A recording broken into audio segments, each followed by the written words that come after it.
In 1987, the world ushered in the new year with a new serialized series by then up-and-coming manga artist Hirohiko Araki. The first two chapters, pre-serialization, coming out the month prior in December. This manga was, of course, JoJo's Bizarre Adventure Part 1. And yeah, it's safe to say that Araki made a good choice of running with this series, because it went on to be one of the most influential manga ever made, and became the man's life's work. Overall, it's just been a tad bit successful for the man to write about the lives and trials of the Joestar family and all the adventures they've been on for over 100 years in two different universes. But artists don't just usually pop out of thin air and hit the ground running. Before Dragon Ball, there was Tomato the Cutesy Gumshoe. Before Yu Yu Hakusho, there was Tande Showaru Cupid. Oh yeah, banger, woo! And before JoJo, there was Gorgeous Irene. And before that, there was Bao the Visitor. And before that, there was Cool Shock BT. So why don't we take a look at these three proto-JoJo mangas and see what there is to see, and talk about what they've left behind after Araki gave up on 2 out of 3 of them for some reason. Let's start by going backwards with the release of JoJo. And also, by the way, I'm very sick right now, so, pardon me. In 1985, Araki's last work before JoJo was published and came out in Weekly Shonen Jump. This manga was the extremely short-lived Gorgeous Irene. The 2 chapters centered around the titular character Irene Rapona, a deadly assassin who uses makeup, sheer willpower, and her brain's ability to totally control every aspect of her body as weapons. She doesn't work for money, but instead to make connections with people, as she has no family to speak of, and her most defining trait is how gullible she is. We can see this firsthand in a scene where some boys prank her by giving her a flower and telling her it's edible, and she puts it in her mouth without a single thought. That's pretty much all there is to Gorgeous Irene. You may have caught it a second ago when I just said it, but yes, this is actually the last manga Araki made before starting Phantom Blood. Most people, even if they mention Gorgeous Irene in this sort of conversation, would probably refer to BAOH as the work that came out right before JoJo. But no, the 2-part story of Irene Rapona is really what came out before, and is often overlooked when compared to her Indigo predecessor, for the very important reason of Gorgeous Irene kind of sucking like a lot. Araki himself said as much in not so many words, when he said he left it at 2 chapters because he felt like something was missing in the story, and you can really sense that while reading it. The 2 chapters feel incredibly disjointed when compared to one another. I would describe it as both chapters feeling like they're both chapter 1, if that makes sense. Everything in chapter 1 is thrown out by chapter 2 except for Irene herself, and then it just ends. The events of chapter 2 feel like it's trying to set up a story as much as the events of chapter 1, you know what I mean? Irene herself is barely a character. She's more like a porcelain doll who can enter a kill mode when needed. It's especially bad in chapter 2 when she's all but catatonic, because her butler from chapter 1 was killed by this assassin. Some of the things I've noted while reading it are, Araki depicts Harlem, like Harlem, New York, as a literal Fallout-esque wasteland, like not just a low-income neighborhood or a dangerous part of the city. No, but like with literal piles of rubble lying around as if an atomic bomb just went off. After that, of course, Irene is scolded for wearing brown face by a villain. Listen, she don't got internet. It literally didn't exist. Yeah, I don't know what Araki was thinking when he did that. And the most notable thing you may have heard about Gorgeous Irene is that the assassin in chapter 2 has this weird magic tattoo on her back, and it's basically a proto-stand. Oh yeah, and this guy is literally just Jonathan. Like, exactly, it's just him. Not in personality, mind you, but it's Jonathan. There's positives to this. For one, the basic idea is just pretty neat. And if you're a big fan of part 1 and 2 of JoJo, you'll probably get a kick out of this, what with people just having inexplicable powers and abilities. Something that was lost on the later JoJo parts were characters having these weird esoteric abilities outside of vampirism and Haman. And I really love that aspect of part 1 and 2. It just sort of fades away, although we do get like a little bit of it in like Steel Ball Run, but then of course that disappears as well. Gorgeous Irene is chock full of that to its very brim in its very, very, very short run. The special gum, the magic tattoo, and of course literally everything Irene does, it all fits into that Wired Beck being a door power set. Also, literally all of the women antagonists in both of these chapters look like female pillarmen, so that's neat. Little tidbit for you. What is Gorgeous Irene's legacy though? Such a small, little tiny stepping stone to JoJo. What could possibly be left behind? Well, it did get a physical release that includes all of its 2 chapters, and of course all of Araki's other sort of really early loose works: Poker Under Arms, Outlaw Man, Say Hi to Virginia, and Cool Shock BT's pilot chapter. And I actually own this little thing. Yeah, it's pretty cool. Is it in English? Of course not. Viz Media would rather be liquidated than, translate Araki's work at a normal pace. Other than that, Araki drew Irene a few times later on, and her biggest lasting legacy is being the namesake for Jolene's new identity given to her in the new universe without Poochie. And you know what? Without Irene, we may never have had Jolene. Araki said that he made Irene to see if he could really have a female protagonist, if he had what it took to write one. And while he felt that he fell short in terms of writing, he'd later on knock it out of the park with Jolene, who would of course later become Irene. Now, with his smallest work out of the way, let's take a look at his largest and only complete serialized work pre-JoJo. Let's look at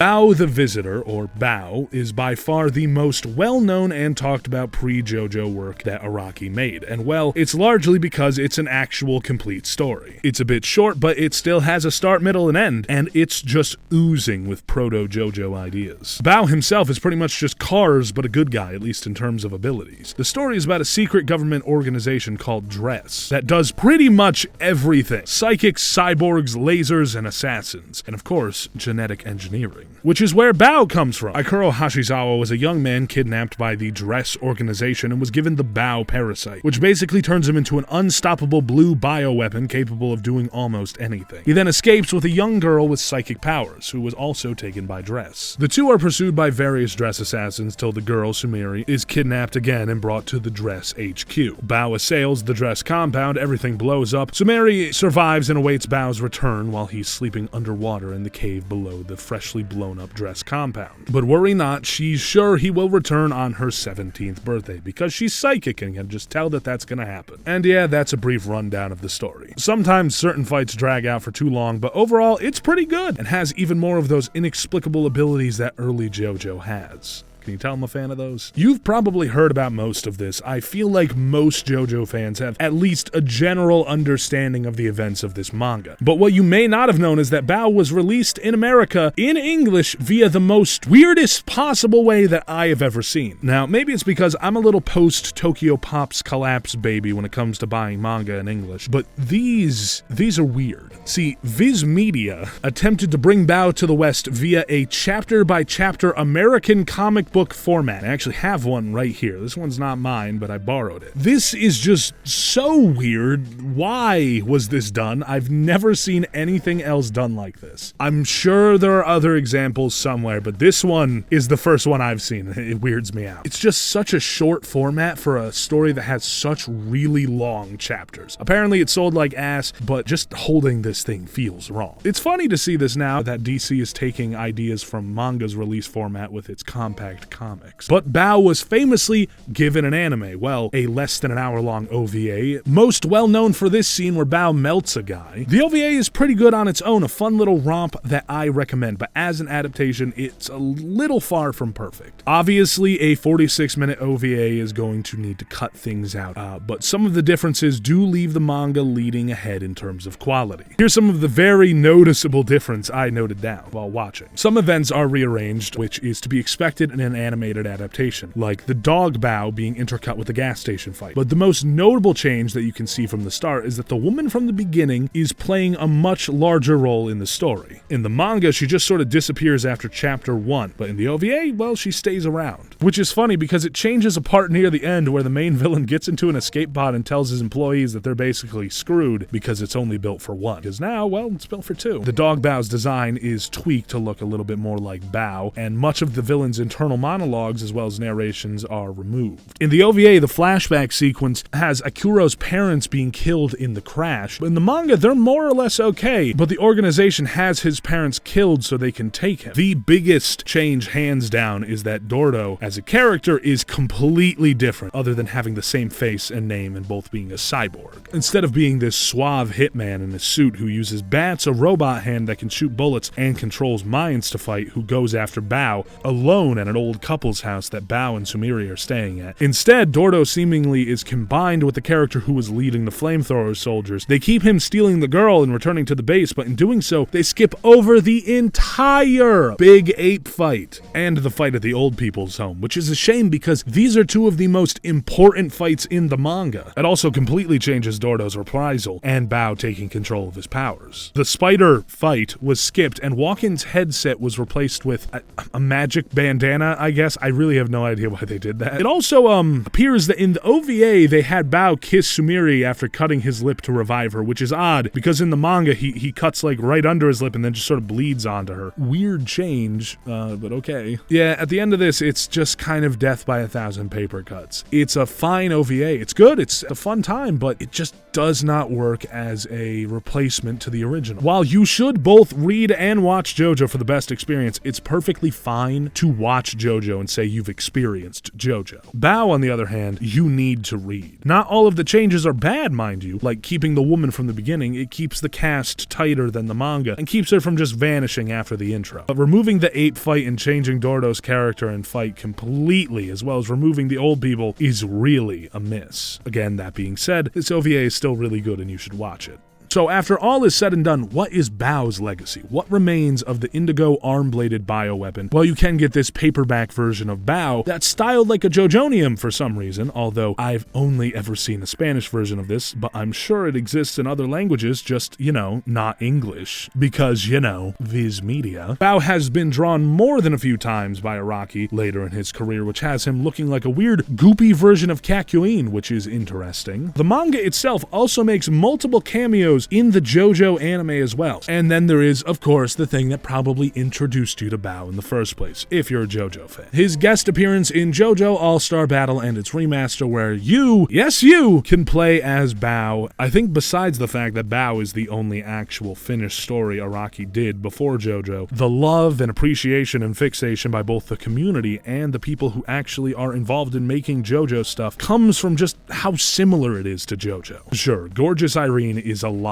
like early JoJo as well, but Bao feels like it could just exist in the same world as JoJo. And it's not just from reused ideas from Bao that are used later on in JoJo, because its structure, its characters, its setting, it's all very JoJo. I mean, yeah, of course, they're all made by the same dude, but you wouldn't say that the characters from Say Hi to Virginia could just slip right into part 2, now would you? But you could say that about Bao. Bao really does feel like a JoJo Part 0. It's to JoJo as Demon Souls is to Dark Souls. Also, one last tiny thing that I have to include somewhere in the video, even though it, sort of goes over Bao and into the rest of everything Araki's done. But Sumire has this weird fucked up little creature, and in chapter 2 of Gorgeous Irene, she gets one too, which is because Araki was inspired by a manga he read when he was small called Sho-chan's Adventures. We know this because he did art for its 100-year anniversary. And when that happened, he said, going on an adventure with Rizu, a squirrel, that's the kind of thrill I dreamed of when I was a kid. What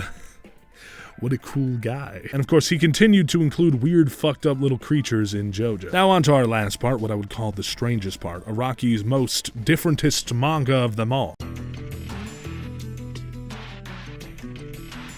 And here we are at the oldest manga we'll be talking about. And again, the strangest in my opinion. Cool Shock BT is a manga about a boy genius who looks like Dio and his friend as they solve the weekly mystery and sometimes cause the issue the story is about. BT, the main character, is the kind of guy to create a scheme to ruin your life if you're mean to him, but at the same time seeks justice in all the mysteries he solves and all that. All while his best friend narrates the story and looks on in shock and awe at all the weird and ingenious stuff BT gets up to. Cool Shock BT was originally comprised of 6 chapters, or 10, whatever, I don't know, and the pilot chapter, which is so in line with the rest of the manga, there's no reason to skip it. It's not like Proto-Berserk or anything, it's more like how the police station was totally different in episode 1 of Psych. Cool Shock BT is pretty damn good, actually, for Araki's first attempt at serialization. There was this moment that I loved where BT delivers this speech about how noble he was and how low the people he was speaking to were, and then they just beat the shit out of him, and that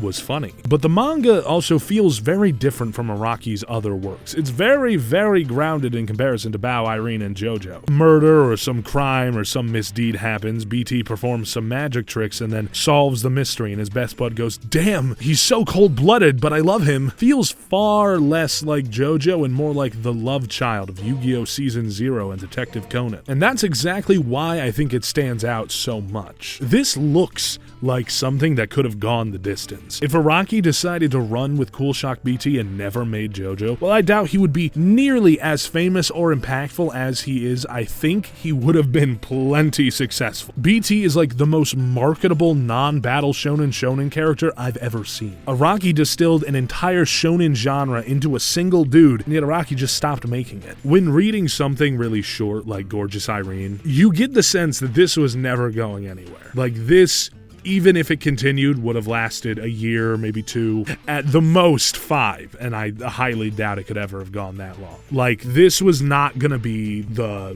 work of a lifetime. This was not gonna be a crazy long-running series. This was not gonna be Dragon Ball or Detective Conan. Like, that wasn't gonna happen. But when you read Cool Shock BT, you get this kind of idea where it's like, well, why didn't that happen? And I think that's why people have been kind of enamored with Cool Shock BT, and why BT may have the most interesting legacy out of all of them.